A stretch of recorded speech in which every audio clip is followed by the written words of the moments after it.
Hey, it's Mark Lanier with your video thought for the day. Okay, Gideon, part 5.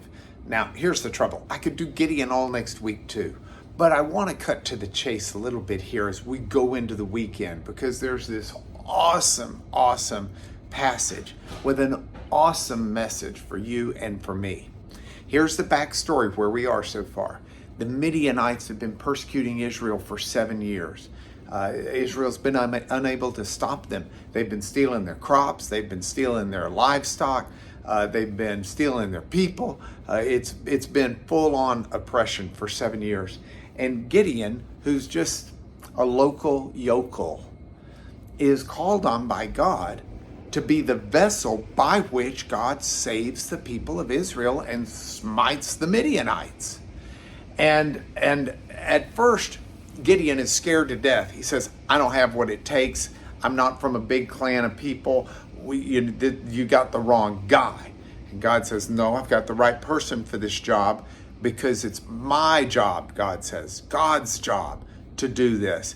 And anybody else is just a tool in the hands of God. Like, you get a hoe if you want to hoe your garden. Well, the skill in the work is by the one doing the hoeing, not by the tool.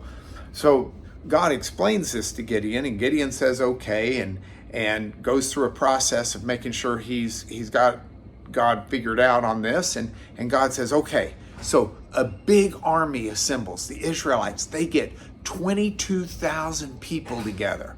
And those 22,000 are going to try and get rid of the bondage from the Midianites. And God says to them, nah, that's too many.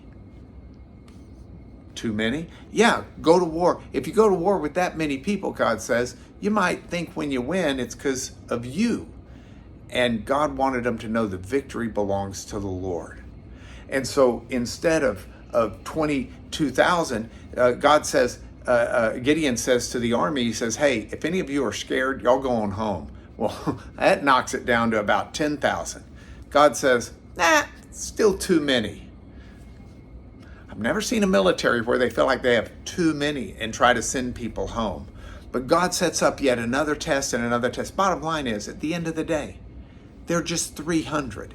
And when God went it down to 300, he said to Gideon, now we're ready. Now we're dealing with numbers. This is enough to do the task, because it's God who is doing this task. The victory belongs to the Lord. Now, where does this leave me, and why am I telling this story going into the weekend? This is going to be a weekend where you've got your own challenges.